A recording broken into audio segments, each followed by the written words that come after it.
Sobat, saya Abraham silakan. Saya tidak akan untuk menelusuri jejak kasus kematian Vina dan Eki yang terjadi 2016 silam. Kali ini semakin terang benderang setelah saksi Dede mengungkapkan apa yang disampaikan dalam BAP adalah keterangan palsu yang direkayasa oleh Ibtu Rudiana dan AF. Tentu tuduhan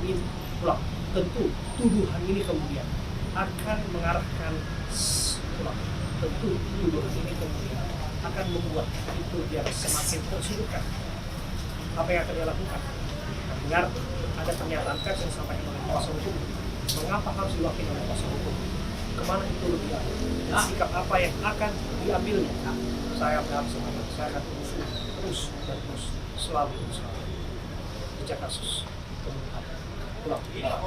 jejak kasus kematian Vina dan Eki.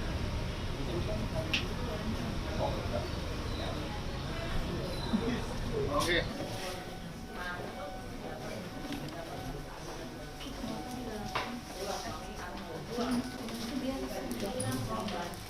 Terima kasih Bung Ya. Pitra. Bung Abraham, Ya, sehat Bu. alhamdulillah sehat. Ya, kami melihat bagaimana sikap yang dilakukan oleh tim kuasa hukum. Ya. Anda ada di dalamnya, tim kuasa hukum Pak Rudiana, yang ingin kemudian mengambil langkah cepat mensomasi pihak Deddy Mulyadi, termasuk Dede. Apa yang dimaksud dari ini semua? Ya, baik. Tentu yang pertama esensi kita itu adalah memberikan rasa keadilan kepada setiap warga masyarakat. Kita sebenarnya tidak ingin melakukan somasi terhadap pihak-pihak ini, karena kami menganggap bahwasanya pidana itu adalah penegakan hukum terakhir, artinya ultimum remedium.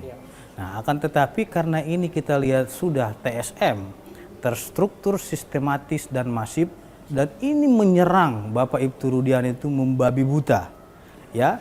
Yang kita ketahui beliau adalah seorang anggota polisi aktif, tentunya Bitkum yang akan memberikan bantuan hukum kepada beliau. Akan tetapi karena beliau juga dilaporin, ingat loh, dilaporin sehingga statusnya sebagai terlapor, saya kira kita dari Perhaki memberikan bantuan kepada beliau. Karena beliau ini adalah sebagai ayah korban yang kehilangan putranya akibat peristiwa pembunuhan dan pemerkosaan tersebut. Ia sebagai aparat penegak hukum dituduh melakukan rekayasa kasus yang berakibat 8 orang menjalani hukuman pidana atas kasus kematian Vina dan Eki. Di mana Ibtu Rudiana? Kalau Bapak Ibtu Rudiana itu ya beliau beraktivitas sebagaimana sedia kalanya sebagai seorang anggota Polri. Dan Polsek Kapetakan. Iya, Polsek Kapetakan, karena beliau ini kan sebagai Kapolsek tentunya kan giatnya itu sangat luar biasa sekali. Keliling di tengah-tengah masyarakat, menjaga kekondusipan dan Kamtibnas di tengah-tengah masyarakat. Itu artinya tentunya jarang di kantor ya, karena sering keliling jarang di kantor. ya, gitu. biasa beliau selalu apel pagi, selalu mimpin apel pagi, sore juga kadang beliau pimpin. Nah, kalau bilang jarang di kantor itu namanya tugas kepolisian itu bukan seperti swasta, sipil gitu loh. Kadang ada instruksi mendadak menghadap ke Polres, ke Polda dan lain-lain, ya itu adalah tugas daripada institusi yang harus beliau jalankan. Nah, kenapa beliau ini tidak berbicara ke media? Karena kasusnya ini sudah ditangani oleh penyidik Polda Jawa Barat. Tentunya apapun itu ya, proses penyidikan yang sedang berlangsung itu yang berkapasitas dan berwenang menjawab itu adalah bidang humas. Kenapa? Karena di penyidikan itu tentu harus objektif, baik dari pelapor, terlapor, saksi pelapor, saksi terlapor. Ya, nomor 2016 dong. Oke, itu kan Kan sudah gitu. putusan sebetulnya Iya. kan. Tapi kan kasusnya sekarang bergulir. Yang bersangkutan Itu saat ini saya kira itu masih berjalan karena ada 3 DPO yang saat ini harus komitmen digali lagi dan didalami karena itu perintah putusan seperti itu. Artinya apa? Artinya beliau itu tidak punya kapasitas untuk menyampaikan sesuatu hal kepada publik agar tidak terjadinya kesimpang siuran.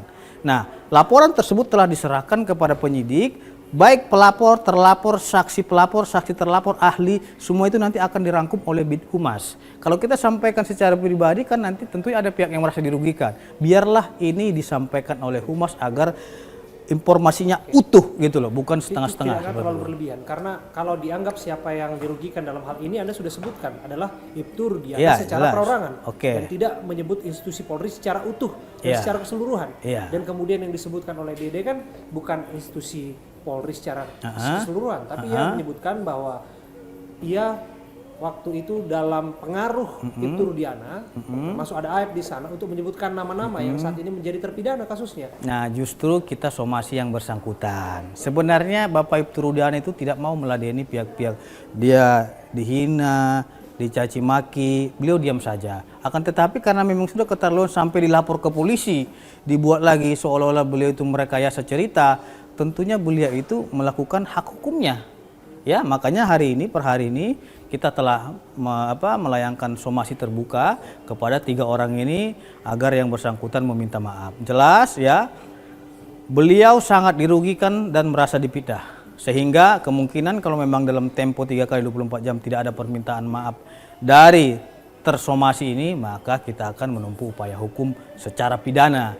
Nanti akan dibuka di situ, biarkan saja mengalir secara hukum gitu. Oke, artinya 3 nama itu adalah yang pertama Dede, Ya, kedua Liga Akbar, ya, dan yang ketiga Kang Deddy Mulyadi. ya. Nah, kalau 2 nama ini memang kan sudah menyebutkan bahwa ya Liga Akbar yang pertama menyebutkan ia dalam pengaruh Pak Rudiana untuk menceritakan hal yang tidak pernah terjadi. Kemudian menyusul Dede setelah kemudian dilaporkan muncullah beliau. Tetapi kenapa Jadi kemudian begini. Kang Deddy Mulyadi kemudian turut dilaporkan? Jadi begini, di dalam pasal 27 ayat 3 Undang-Undang ITE, ini perintah hukum. Ya. Barang siapa dengan sengaja mendistribusikan atau dapat diketahuinya sesuatu hal yang muatan penghinaan dan pencemaran nama baik. Itu akun YouTube siapa? Kang Deddy Mulyadi. Ah, ya sudah. Berarti beliau merasa dirugikan atas di up-nya ini karena beliau bukan pers. Lain cerita kalau memang ini video ini dibuat oleh produk jurnalistik ataupun produk pers, itu kita tidak bisa tuntut itu. Karena tentunya hak jawab gitu loh. Karena memang ini adalah sifatnya media sosial, ya kita tuntut. Bukan hak jawab, tapi tuntutan yang akan kita lakukan gitu loh. Lain cerita kalau rekan-rekan media yang membuat video, tentunya kita akan jawab saja gitu loh. Karena ini bukan media loh. Bukan media pers yang mengupload ini di YouTube. Akan tetapi akun YouTube milik seseorang.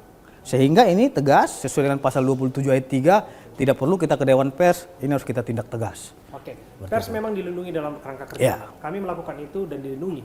Tapi dalam hal ini, Kang Deddy Mulyadi melakukan itu dalam jangka waktu yang panjang dan ini mendapatkan simpati publik yang banyak. Ya. Termasuk tujuan utamanya adalah untuk pengungkapan kebenaran dan keadilan yang ada di sana. Tidakkah ini dilihat sebagai satu tujuan mulia terungkapnya kasus kematian Ya. Eki dan Vina? Saya kira itu hal yang keliru. Untuk pengungkapan suatu kasus itu adalah aparat penegak hukum. Status beliau itu apa? Bukan aparat penegak hukum. Status beliau itu, yang saya tahu adalah seorang politisi. Kalau dia berpolitisi, ya silakan dia melakukan tindakan-tindakan politisi masyarakat gitu loh. Bukan menangani kasus hukum. Ini sudah ditangani oleh pihak kepolisian. Artinya kalaupun melakukan pengungkapan, kasih buktinya kepada polisi. Bukan malah kita menyebarkan video-video yang kebenaran itu belum valid. Atau kebenaran itu masih diragukan gitu loh. Artinya ya justru karena memang beliau ini melakukan penyebaran video itu bukan sekali 2 kali, udah berulang-ulang, ini kita juga kan merasa, loh ini apaan gitu loh. Berarti ini udah sengaja mau menyerang kita gitu. Makanya Bapak Ibtu Rudiana menunjuk kuasa hukum untuk melakukan tindakan hukum terhadap yang Nah, bersangkutan. justru dalam posisi itu lagi dan lagi saya harus kembali ke sana. Ya. Jika dalam posisi tersudutkan, jika dalam posisi tertuduh dan lain sebagainya, mengapa Ibtu Rudiana tidak keluar saja? Ya. Karena kita tahu Ibtu Rudiana dalam hal ini memang statusnya sebagai anggota polisi. Di sisi lain kita juga nggak boleh melupakan, dia adalah ayah korban. Ya. Tapi pada prakteknya, andai kata pengungkapan kasus ini adalah untuk mengungkap siapa-siapa saja pelaku sungguhnya, kemudian bagaimana mengungkapkan kasus apa yang sebetulnya terjadi, bukankah itu baik juga untuk status Ibtu Rudiana sebagai bapak korban? Saya ingin berbicara sesuai dengan Perpol nomor 7 tahun 2022 terkait dengan kode etik daripada profesi anggota Polri. Beliau ini terikat kedinasan. Beliau ini juga bekerja di institusi. Apapun tindakan dan setiap apapun yang mereka lakukan itu tentu harus sesuai dengan aturan SOP yang ada. Nah, karena memang ini kewenangan daripada bidang humas menjelaskan itu, beliau menyerahkan sepenuhnya kepada humas agar penyampaian ini objektif, tidak hanya dari satu sisi saja gitu loh. Artinya apapun keputusan daripada Polda Jawa Barat, beliau menerima itu. Dan beliau menghargai itu. Akan tetapi, di sini saya ingin luruskan, beliau itu tidak merasa tersudutkan. Akan tetapi beliau merasa difitnah, itu saja. Gitu loh, karena fitnahnya ini sudah tersistematis berulang-ulang. Ada lagi kemarin itu katanya penjaga makam almarhum Eki yang katanya beliau itu disuruh oleh Ibtu Rudiana untuk melarang orang berziarah ke makam almarhum dan melarang orang foto-foto di dekat makam almarhum. Itu adalah fitnah yang sadis karena beliau tidak kenal dengan yang namanya Rana ini. Seperti itu, Bung Abraham. Artinya ini juga menegaskan fitnah yang dimaksud apa yang disampaikan Dede itu juga fitnah. Itu fitnah. Makanya hari ini beliau meminta tolong Bang diluruskan dan ambil tindakan sesuai dengan ketentuan hukum dan tidak menyalahi aturan. Kalau beliau itu tidak merasa difitnah, tidak mungkin kita melakukan somasi terbuka. Nah, kalau beliau merasa difitnah, berani tidak yang bersangkutan dikonfrontir misalnya dengan Dede misalnya? Bersedia, bersama. bersedia saja. Apa yang sebetulnya konfrontir itu ya agar tidak terjadi peradilan media sosial itu tentunya di hadapan penyidik. Gitu loh. Kalau kita konfrontir di publik gini itu namanya debat kusir jatuhnya kan gitu.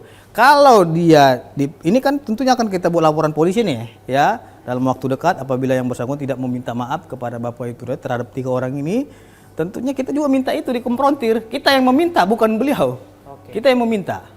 Ya. Mengenai laporan polisi Bang Pitra, nampaknya somasi kelihatannya hal yang tidak mungkin atau kecil kemungkinan direspon oleh pihak Dede, kemudian Jakbar, termasuk ada Kang Deddy Mulyadi di sana yang kita tahu mereka terafiliasi dengan Peradi yang mengadvokasi kasus ini kan, karena sudah melaporkan Ibtu Rudiana terlebih dahulu.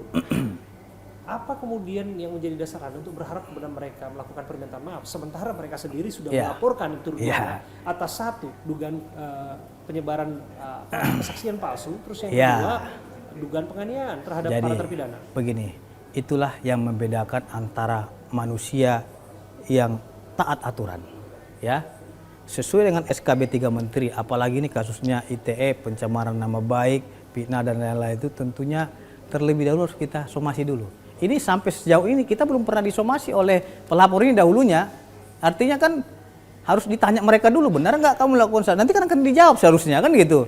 Tapi mereka langsung lapor polisi. Kita tidak seperti itu. Tentu kita terlebih dahulu melayangkan somasi, memberikan hak dia untuk menjawab tuduhan dia kepada Ibtu Rudiana. Kalau memang dia tidak bisa jawab dalam 3 kali 24 jam itu, tentu kita akan tindak hukum. Seperti itu, kita hormati itu. Pasti akan lapor balik.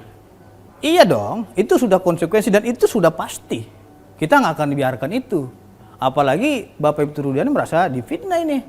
Jadi nggak terima dia seperti itu, dibilang rekayasa, dibilang ini atas suruhan, itu tidak ada, saya pastikan itu. Dan kita punya bukti dan saksi itu. Dan kita rahasiakan siapa nama saksi kita. Gitu. Dan saksi yang dimaksud akan segera dibuka? Akan kita sampaikan di hadapan penyidik pada waktu nantinya buka laporan polisi. Memanggil Ibtu Rudiana atau setidaknya memeriksa Ibtu Rudiana.